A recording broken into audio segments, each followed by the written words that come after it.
Ramaphosa, in conversation with journalists after he gave a press briefing on the performance of the governing party, say that South Africa really does have sufficient installed electricity, but of late that we've been relying on between 27 to 30,000 megawatts of power, but because of these unplanned breakdowns, saying their machines, they break down.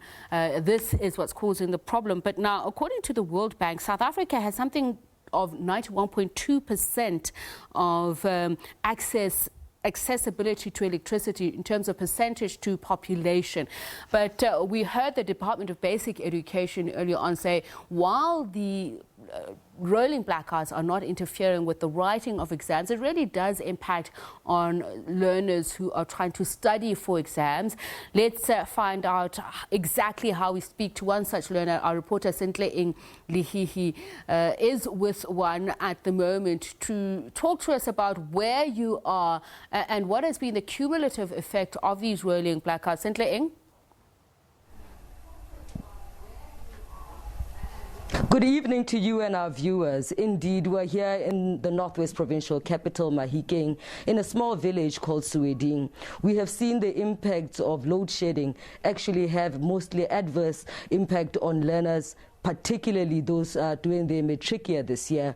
Many of them have had to toil throughout the dark with no electricity or light, depending on candlelight, to ensure that they are not left behind.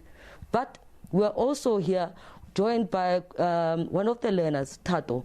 But before we go to Tato, I'm going to ask for the lights to be switched off, for her to get a candle on, so we can have the lived experience that Tato has to deal with on a daily basis.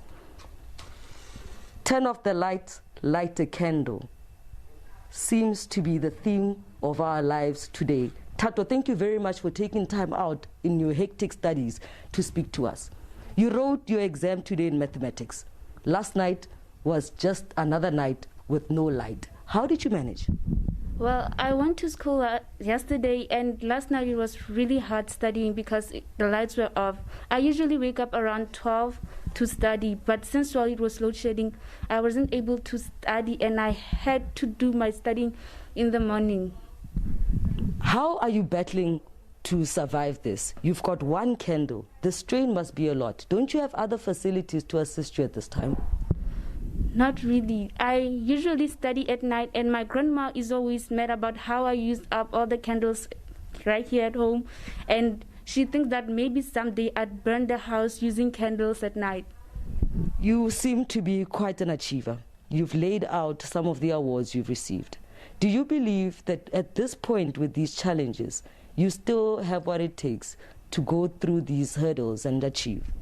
Well, the struggle is real. I don't know if I'll be able to. I know I'll be able to overcome this, but having to work with candles, it's really hard. It strains my eyes because of the candlelight reflecting on the paper. So it really strains my eyes, and I hope I can achieve. I hope you achieve as well. From Tato explaining to us, rather than her future reflecting back at her, she is having to deal with what she's studying reflecting back at her and posing more of a strenuous situation for her. It remains to be seen if this Eskom and load shedding situation will be resolved to unleash these young people from this year challenge. From us here in Mahikeng, Sentleeng, back to you in studio. Thank you very much, Sentleeng Lehihi. We're talking about these rolling blackouts. What is behind it? We are asking you as viewers who ought to be held accountable. The CSI